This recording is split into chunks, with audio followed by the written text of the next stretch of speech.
सजदो नहीं किया जो आहे इंसान जे पासे मुंहिंजा धरतीअ जा वारसो ये सिंध अॼु हिन सिंध जी दिलि कराची में असां गॾु थिया आहियूं।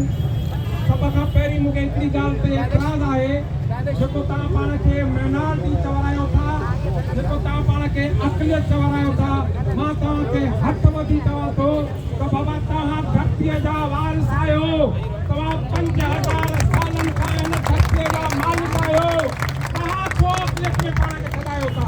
कुझु असांजा दोस्त जे टके वारी मिनिस्ट्री लाइ इन मुशीरीअ लाइ करे पाण खे अक़लियत में चवराइनि था।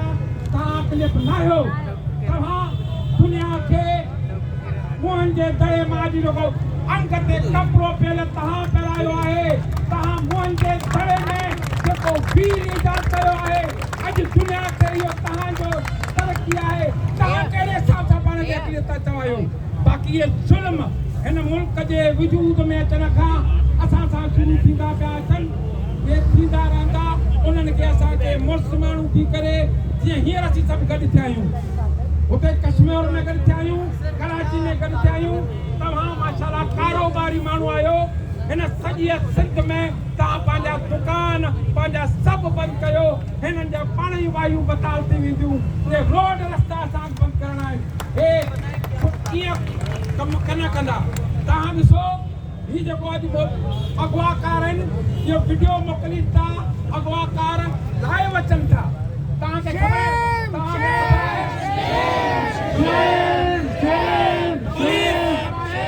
हिन रियासत वटि अहिड़ा आला आहिनि जो तव्हां मोबाइल बंदि कयो था त बि ख़बर पवे थी तव्हां किथे आहियो। छो नथा तव्हां दाड़ेलनि खे छॾियो? कश्मीर इंतजामिया मुर्दाबाद, कश्मीर इंतजामिया मुर्दाबाद, मुर्दाबाद। हिकिड़ो माण्हू सोराब ॻोठ मां अगवा थिए थो, उनखे वीगो में खणनि था, वो कश्मीर में शर धाड़ेलनि वटि कीअं पहुतो?